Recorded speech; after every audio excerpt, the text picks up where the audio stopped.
RDC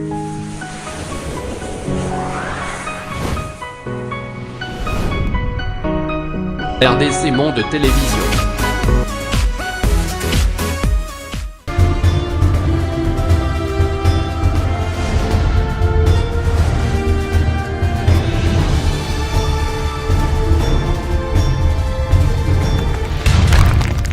Andeko na ngai mbote nesika bozali et na saisi une occasion au pour na souhaiter bino bonne année 2020.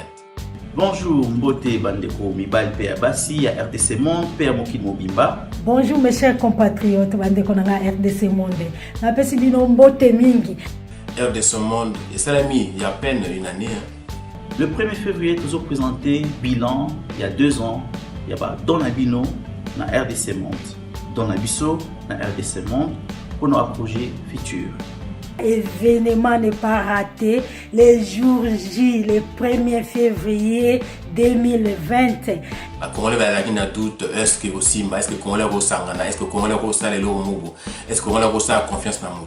Donc on détaillait de le premier centime, la première centime entrée dans la caisse, il y a RDC Monde, Oyobino Pesaki, Ti na Oyasuka, il y a le 1er février.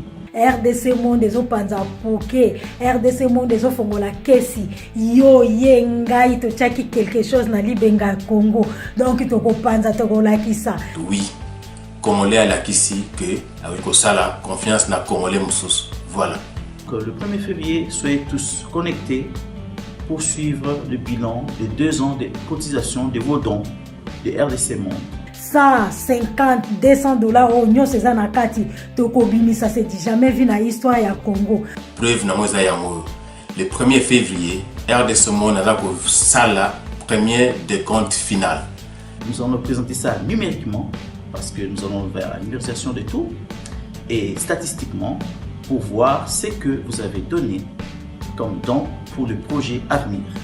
Et kozala dit jamais vu na histoire ya Congo, RDC Monde azoko publier, RDC Monde azola ki sa combien o ya tena libenga ya Congo. To la kisi ke to koju ko ça la confiance na Congolais.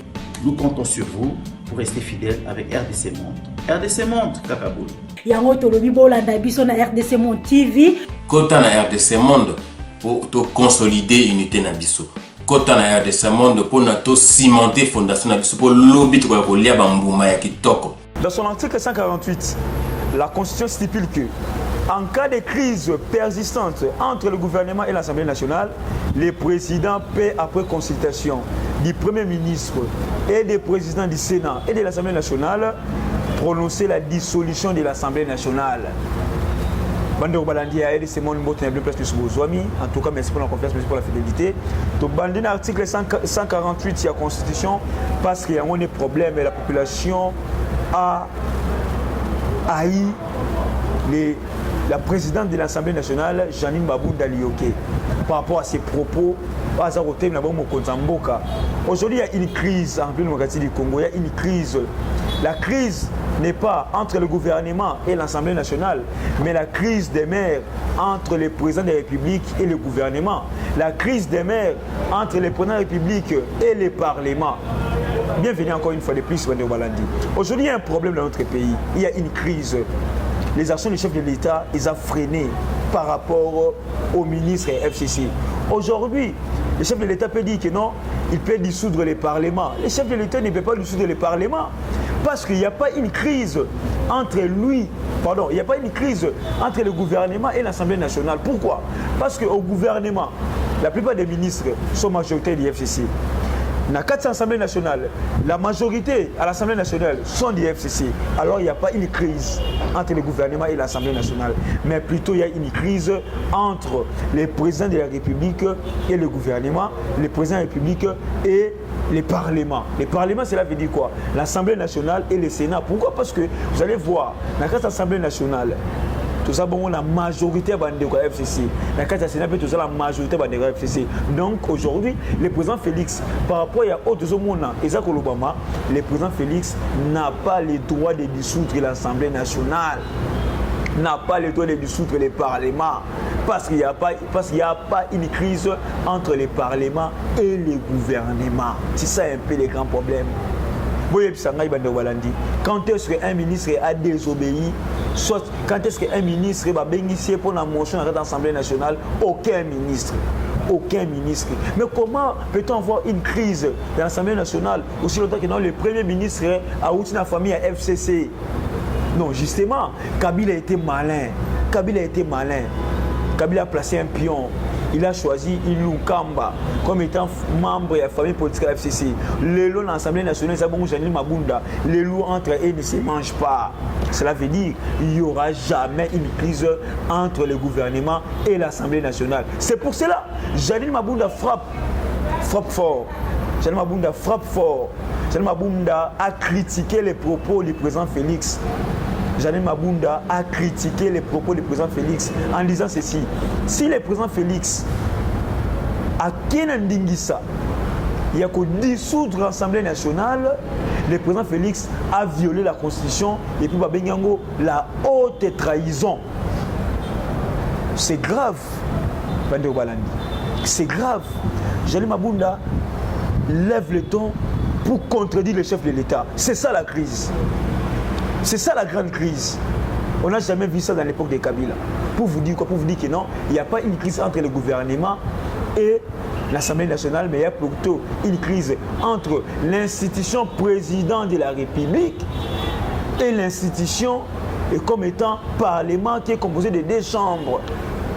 Janine Mabunda a dit que non, le chef de l'État n'a pas le droit de dissoudre l'Assemblée nationale. Il a brandi l'article 148. Janine Mabunda a brandi ça sagement. Il a brandi ça sagement.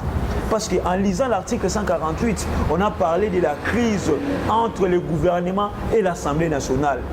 Mais pour le moment, il n'y a pas une crise entre le gouvernement et l'Assemblée nationale. Il n'y a même pas l'interpellation d'un ministre par rapport à leur fonctionnement. Il n'y en a pas.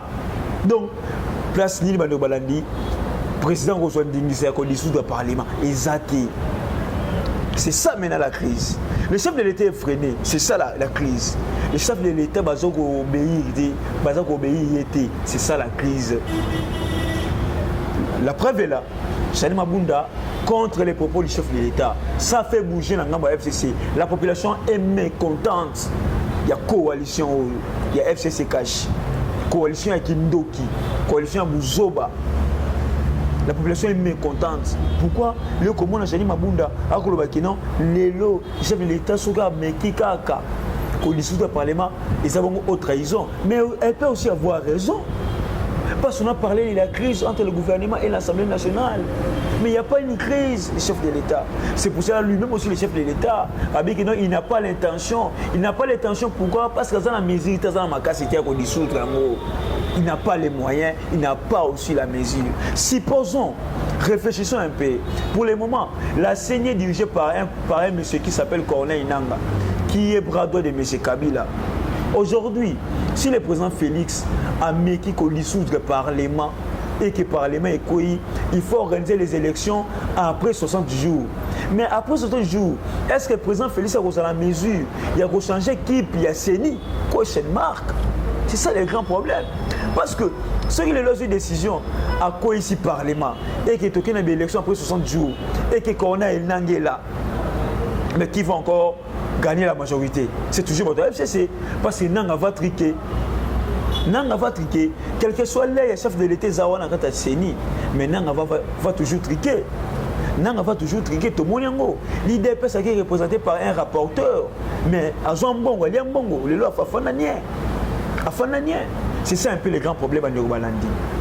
Le grand problème, Janine Mabunda contre les propos du président Félix. Est-ce que Janine Mabunda va tindiéter au Tinda pour répondre au président Félix? C'est ça la vraie crise. Lorsqu'on parle de déboulonnage, il y a un mouton fort déboulonner Mabunda, chef de l'État. Nous avons aussi besoin d'un chef de l'État dont ça va discours nayo ou critiquer le FCC. Il faut se remplir à Onakatiambo, à Kinshasa, devant la presse nationale. Pourquoi pas aussi inviter aussi les journalistes et même de la RTNC pour le baron dans la chaîne nationale, pour ça la constat. Les présidents qui pleurnichent, les présidents sont là, que non, il y a quelques ministres qui sont venus m'informer que non, ils vont nuire à ces actions. Un président ne peut pas dire ça. président Félix Tshisekedi, vous avez fait plus de 37 atouts près de votre père, le père de la démocratie, Étienne Tshisekedi wa Moulumba. On ne vous comprend pas votre façon de gérer. Vous êtes là tout près de votre maman Marthe. Oh, il y a des sens, il y a combat. Comment est-ce que ça a les boulots, tu comprends le thé? Maman Marthe. Moi, je suis moi, Félix. Abimana les boulots, oh, il y a un FCC. Ma bunda qui se lève. Mais c'est grave. Qui, à l'époque de Kabila, a vu que tombola monoko. Allo Babylon Rabongo. Mais aussi, c'est grave. C'est grave aussi. Le FCC est malin.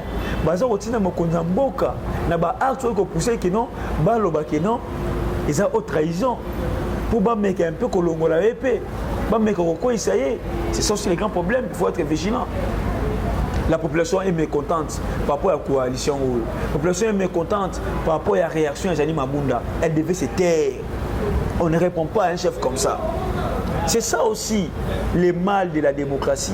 C'est ça le mal aussi de l'état des droits. Si Mabunda prend le courage, il y a Koloba. Alors si Mabunda prend le courage, il y a Koloba. Mais pourquoi pas aussi un député, oh, il y a tout critiqué le chef de l'État dernièrement, à Papa Barodonnas Naye, que le chef de l'État a signé ça d'une manière inconsciente. C'est ça aussi le grand problème. C'est que ça n'a pas aligné pour nuire aux actions du président Félix. Mais jusqu'à quand tout est toujours dans la coalition. La crise persiste dans la coalition. La crise persiste dans la coalition. Le président Félix est bloqué. Il ne peut rien faire avec cette coalition-là. On peut citer un exemple, mon corps. Quand il n'y avait pas encore le gouvernement, le président Félix était là qui bien, il y avait des actions. Mais regardez, imaginez, analysez. Après la sortie du gouvernement, tout est bloqué.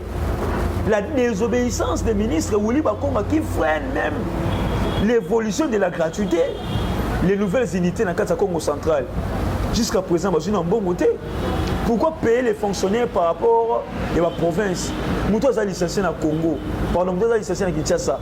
Nous sommes licenciés au Congo central. Bon, nous ne sommes pas licenciés simplement. Mais pourquoi une différence des salaires? Les grands problèmes, c'est ça là où la crise persiste. Mes très chers abonnés, mes très chers téléspectateurs, nos très chers internautes, regardez un peu ce qui se passe au Congo. Ça fait mal, ça dérange. Ils ont dérangé. La population se bénéficie de la Nini. Où est la part de la population? Ceux qui balou, ceux qui c'est ça la population est en train de souffrir. Mabunda a encore épinglé une chose. Alors, Azoka moi le dollar et comme bongo na 1750. Or, tu sali une année avec 1600 $. Mais qui est le chef de la législative? Qui est le chef? C'est vous, Mabunda. C'est vous qui contrôlez l'exécutif. Donc, le gouvernement. C'est le moment aussi d'interpeller les ministres des Finances, les ministres du Budget. Mais comment est-ce que le dollar est comme mata? Ce n'est pas le bango. La carte de population, mais beaucoup plus. Nous sommes en bino. De contrôler le gouvernement. Il faut la loi, il faut la loi des finances, il faut le budget. C'est le moment de contrôler le gouvernement. Et donc de venir ici se plaindre devant tout le monde comment est-ce que le dollar est le moins à 1600 et comme à 1750. Même les dollars ici, ils ont au matin. Ça fait aussi partie de votre budget. Parce que Binonde Bozali, un budget. Vous avez voté un budget de combien de milliards? De 10 milliards. Ils ont sonné pour un Congo. Les grands Congo. Les grands Congo. Plus grand que la France. Plus grand que la Belgique. La Belgique est coté à 80 fois. La France est coté à 4 fois. Les gars qui ont fait un budget de 10 milliards, qui ont voté ça? C'est vous, Mabunda. C'est vous, Jani Mabunda. C'est vous, les députés nationaux. La population peut mandat la population souffre. La population ne voit rien. Rien ne change. C'est ça les grands problèmes. Au lieu côté mais là-bas allons aux actions. Aidons la population. Aidons la gratuité. Aidons les logements de la population. Tout à la place de ça au Boukana. Au lieu que tout qui n'a pas critique historique, critique négative, et qu'on change un Bokate. C'est ça un peu le grand problème de Obalandi. La crise persiste dans la coalition. La crise persiste dans l'alliance sauf président Félix Assignaki. La crise persiste dans Deyal.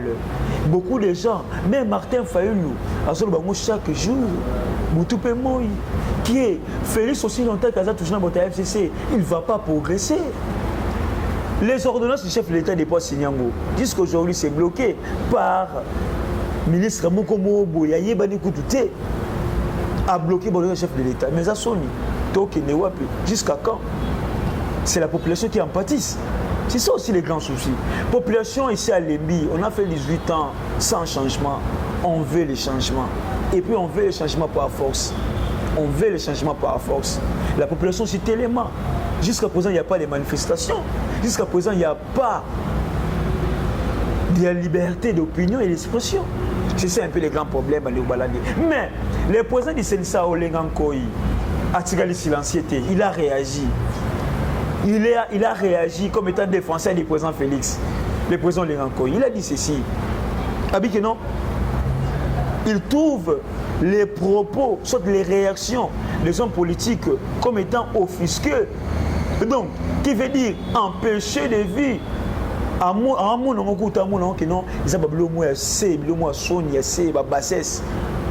c'est la réaction de Olengankoyi. Et puis, le président de la CNSA, Olengankoyi, met en garde, il dit ceci, il met en garde tout acteur politique qui veut nuire aux actions du chef de l'État. Alors, ceux qui ont nuit dans un chef de l'État, pour avoir besoin de la population, c'est que ils ont nuit la population mobimba. La population soit conscience, soit maïle. Il y a une crise au sein de la coalition. Les populations ont une dissolution de la coalition. Parce que la dissolution, il y a parlement, c'est difficile pour la Mokotamboka. Peut-être beaucoup de gens vont jouer bangoté. Aujourd'hui, le président Félix est en difficulté de dissoudre le parlement. Pourquoi? Parce que est-ce qu'il a les moyens pour organiser les élections dans 60 jours? Et puis, sera dissoudre en après 60 jours, est-ce que ça sont les moyens pour changer votre CENI? Parce que changer votre CENI, ça prend du temps. Ils doivent être investis dans l'Assemblée nationale comme étant institution appui à la démocratie. Mais ce que on a parce que s'il faut changer votre CENI, il faut le changer avant de dissoudre le Parlement. Mais jusqu'à présent, président Félix a changé votre CENI. On est incapable même d'organiser des élections municipales. Le gouverneur te vote pardon, le bourgmestre non te vote jusqu'à présent. Le chef de riz, le chef de quartier, il faut te voter bango. Restez bon sur RDC Monde. Ils ont flash info pour vous dire comment est-ce que la crise persiste en RDC, comment est-ce que les partis politiques ont intérêt dans bango. Mabunda aussi a peur, il y a des sous de parlement, pas seulement qui n'ont comme un chômeur, non on voté les sous. Est-ce qu'on a sur place ou on a sauté? C'est ça aussi le grand problème. Chacun veut garder son camp. Chacun veut garder sa poste. Mais où est la part de la population? Où est la part du peuple? Les peuples d'abord. Les peuples d'abord. Les peuples d'abord. Slogan on est qui ça commence à nous échapper. Hein. Ça commence. Il y a Komunga. Comme Komunga. Slogan les peuples d'abord. Comme Komunga. Merci encore. Mbote na bien dit Bolanipso de partout. Bolanipso na Londres, les États-Unis d'Amérique, na New York, na Genève, na Paris, na Kinshasa, na Lubumbashi, na Djobu, na Luxembourg, na Petroya. Merci beaucoup pour la fidélité. Merci beaucoup pour la confiance. Merci à la présidente de la RDC Monde, j'ai cité. Maman présidente Pauline Lumumba pour rapport à son mari, tonton Petit. Merci à l'oncle Jérôme. Merci à Gelo Kazadi. Mbote Nesika Bozali. Et na saisi une occasion pour nous souhaiter bonne année 2020. Bonjour Mbote Bandeko Mibal Père Bassi à RDC Monde, Père Mokin Mobimba. Bonjour mes chers compatriotes Bandeko Nanga RDC Monde. Na pesi bino Mbote mingi.